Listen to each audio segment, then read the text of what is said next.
This is episode 112 of Zen and the Art of Real Estate Investing with my guest, Jason Velie. Jason is the founder of Cape Fear Cash Offers. He's been in the game since 2019 and has really gone bananas with mobile home, one single wide and double wide mobile home flipping. Jason, welcome to the show. Thanks, man. Happy to be here. Yeah, I'm excited to talk to you about this. But I want to know, before 2019, was real estate even a thought? Somewhat, I would say, nobody in my family had any real estate experience, but I I had seen some other folks that slowly bought one rental at a time, the slow, boring way, and I was attracted to that about somebody else paying off my mortgages, and I thought that maybe I could do that route, and by continuing to work the day job throughout my career, and then maybe in retirement, I would have 25 or 30 rentals paid off and be wealthy in retirement. But it was around early 2019 that somebody introduced me to some real estate podcasts that really just showed me what was possible, and then from there, I never looked back.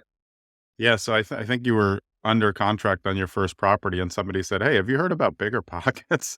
And that's what Yeah, unlocked it for you, right? As same for a lot of my guests. exactly.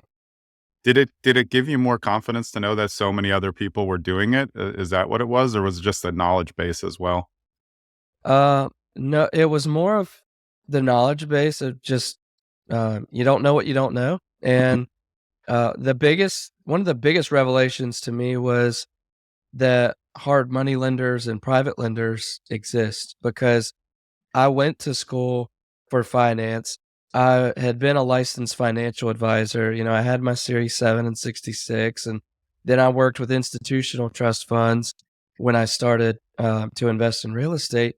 And I couldn't believe that I had never heard of these before. And when I heard on Bigger Pockets that, about hard money lenders, I'm like, wait a minute. You mean to tell me all I have to do is find a really good deal? And if I find a good enough deal, somebody's going to be willing to give me 100% of the purchase price and the rehab budget. And I was crazy enough to believe it.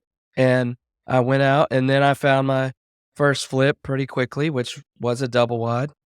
And I found a hard money lender that loaned me 100% of my purchase and rehab, even though I had no experience, and even though it was a manufactured home, and flipped it pretty quickly, pretty easily, and made a little over 26 grand. And that's when I caught the bug, and that was my proof of concept. That's all I needed to see. So why mobile homes? Is it the for other investors that we've had on that have either focused or done a lot of mobile homes, the entry price is just great. And like you said in the beginning, another thing that's a commonality across the board is knowing that on these type of investments, especially what you said on your first investment, it's at least an amount that you understand that you could lose. And if you do, it's not going to end everything. It's not going to be great, but you're knowing that you're kind of putting that up on the table. Is that the reason around mobile homes? The price point is just very accessible. Somewhat starting out, but truthfully, it's more so just the opportunity that's there. When the few nuances that you should know on buying these, and getting clear title and those few little things, it you would be just as dumb to pass up on one of those opportunities as a flip as you would a stick built house, in my opinion.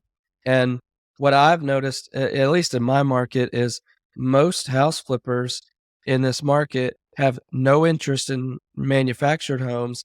And it's for one of two reasons. It's either they don't know these few nuances, or more commonly, I've found even a lot of the veteran investors that have been doing it for as long as I've been alive, a lot of them don't realize that when you go to resell it after you've repaired it, that the end buyer that's buying it as their primary residence is able to obtain all the normal types of financing for their primary. So conventional financing, FHA, VA, USDA, as long as they're buying it as their primary residence, it qualifies for all of those. And so a lot of the other flippers don't realize that. So they just think that, you're going to be limited to selling it to a cash buyer and only get a really low price for it because of that. And that's just not the case. I mean, we have used double wides in this area selling for, well, I've got one right now under contract for sale for $240,000.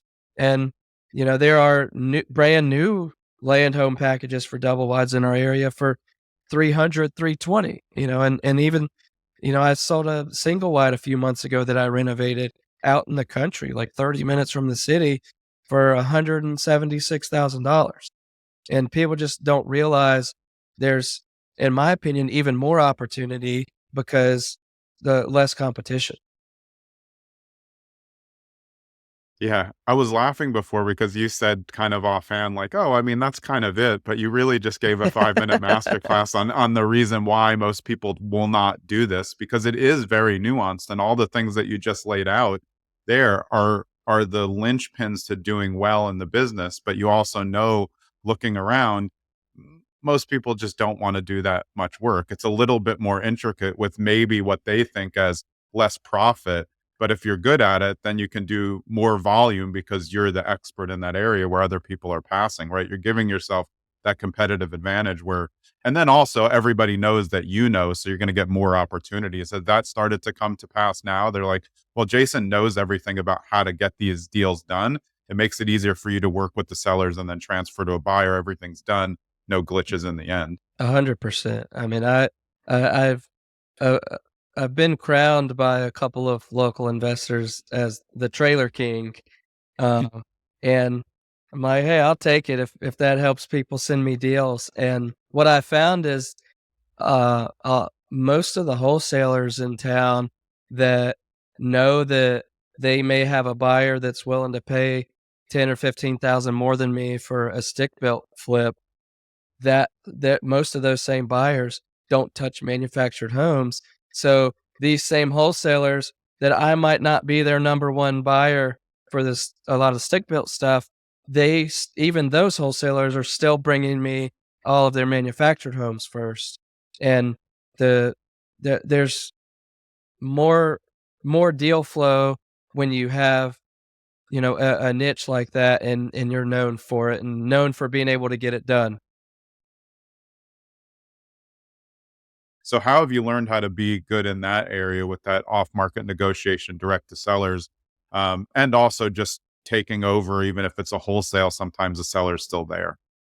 Yeah. So, truthfully, I am just completely authentic and honest with the sellers. I don't consider myself to be some fantastic salesperson, but I think a lot of the fact that I've lived here my whole life and I sound like them, and truthfully, especially when I go to appointments that are a little bit out in the country, where I live, the more often than not, I end up making mutual connections with those people. Like we know a Yeah. lot of the same people, and so there's instant trust and credibility there. But you know, I I'm honest. I tell people, like, so for example, a lady called me yesterday. She saw one of my houses that we're rehabbing, and she lives in that same neighborhood. And she just inherited a house from her sister that passed 3 doors down from her. And she saw us doing work. And to my shock, she's a 72-year-old woman who figured out how to skip trace me as the owner of that property and find my information, find my website. And she called me and she, said she inherited this house. It needs a little bit of work, but not much. And she was considering selling it as is. And I just told her, I said, look, if the house is in financeable condition, which from what she said it was, I was like, "Look, your best route is gonna be to list it with an agent on the Yeah. market. Even after paying their commissions, you're still gonna walk away with more money." And I was like, and I told her, I gave her real numbers. I said, "Look, I think if you list it for sale with an agent, you're probably gonna sell it, if you did the repairs first and list it, you'd probably sell it for around 230 or so. if you listed it as is without doing any work, I think you could probably fetch around 190 maybe. Um, Yeah. and but if you sold it to me and I have to do the work, I'm only going to be able to offer you about 145 for it. So even if you sell it at 190 the way it is with an agent and you're okay with that process of listing it, doing photos, inspections, showings, etc., if you have the time and the stress capacity to handle that, you'll probably still walk away with $30,000 to $40,000 more in your pocket. But if Yeah. that's not what you want, if you just want a quick, easy, stress-free sale, this is where I would need to be. And she just yeah, at first it surprises you, but then you realize, first I'll finish the story and just tell you, she said, actually, I was thinking if I could get at least 150, that, that would be fine. And I just would be okay not dealing with the headache of it. And so all of that, so I'm going out there in a few hours to go look at it and probably get it under contract. And sounds like it'll be a really easy flip, a nice size profit. And, it's just when you first get into this, you assume that, we have this bias where we assume that everybody thinks the same way that we think and everybody prioritizes the same things that we prioritize. And people ask me all the time that aren't familiar with this space, like even my dad, when I first started getting into it, he was like, why in the world did they sell that to you for that price? Why did they leave that much money on the table? And occasionally you even get people that accuse you of like robbing grandma. And Yeah. and don't Right. get me wrong, there are some crooked people out there that try to take advantage of people or lie to them about the value of their home. And I have come across very few people that are actually like that. Yes, they're out there, Yeah. but most investors aren't that way. And it's just comes down to the fact that some people, for some people, money is not their top priority.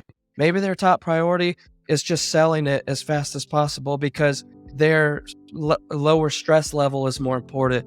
Maybe they don't care about the money because they already have 3 million in retirement and they're set and they just don't care about it.